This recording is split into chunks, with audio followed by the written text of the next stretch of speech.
কি করি চলমু খাম পাতল মারি নে। আমার মূলত থাকার কোনো জায়গায় নেই, যেটা ছিল এটা চলে গেছে। কিছু এনে কি ধরে চলবো, কি করি চলমু খাম পাতল মারি নে। একজন বাড়িতে উদিলা এইখানকার জীবনটা বাঁচাছি উদিলার ভিতরে। এটাই বর্ষা ডলের আনি ওই তোর মার্কেট ফরঙ্গার উদিলা ঘর উদি টন করে দূর আছে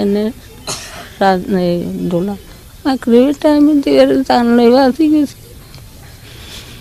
এক লোক দেয় কিচ্ছু আসবে না না বাঁচি থাকেন খালি। আমার মূলত থাকার কোনো জায়গায় নেই, যেটা ছিল এটা চলে গেছে। এরপরে অন্যের বাসায় অন্যের ছাদের উপরে খোলা আকাশের নিচে বসবাস করতেছি। এইভাবে আমার জীবনযাপন চলতেছে, কখনো খাইয়া কখনো না খাইয়া।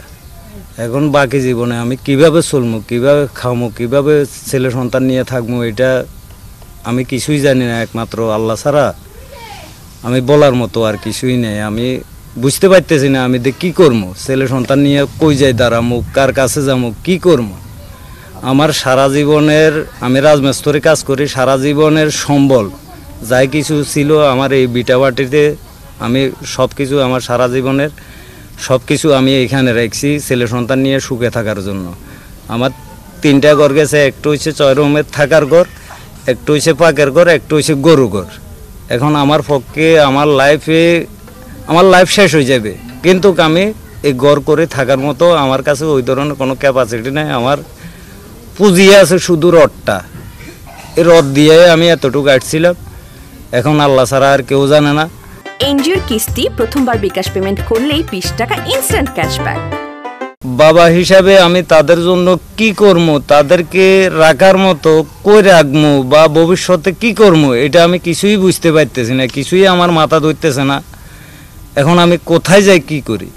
ওদের সবাই অসুস্থ ফ্যামিলির। আমার ফ্যামিলিতে আমার 2 মেয়ে 1 ছেলে, আমি, আমার ওয়াইফ, আমরা 5 জনের ফ্যামিলি।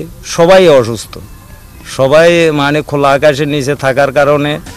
গত কিছুদিন আগে গত বন্যা তো আমার ঘর নিয়ে গেছে, এই বন্যা তো ঘরের অস্তিত্ব নাই, অস্তিত্ব চলে গেছে। আমি গত কিছু নিতে রাত্রে হানি উঠছে কোথায় গেছিলাম সব এবারে খালি মানুষ বাইরে গেছে, ঘুরে গেছি, বুয়ে গেলে বাড়ি গেছি খালি।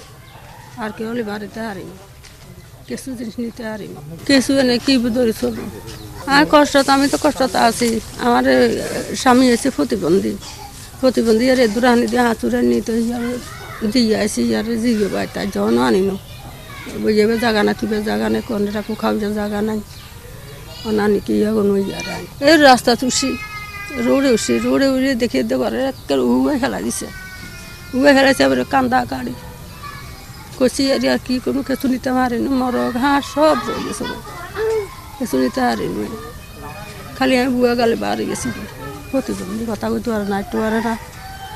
এখন কোনো মুখে কথা কয় না, একটু পারে না। ইয়ার দৌড়ি কোনোতে হাঁসুটি হলা হানি উদ্দা তুলে রোডে দিয়েছি, আমি উদ্দা উঠছি। এই উঠি খালি নিজে উঠে গেছি রাতে 2টা 3টা বাজা হানি মার করে চলে আসে কত। এবার যায় জিনিস মাল সামান ঘরে রয়েছে অনহাইন তো শখ মশক রয়েছে হাত তলে হাতের তলে ওই হাগর বাঁধছে, হাগর নিয়ে তুলছে 1.5 লাখ টাকা জোগাড়লে 3 মাস হয়েছে ঘর বাঁধছি দিয়ে অনহিয়ানে মাথা গুঞ্জাই রয়েছি।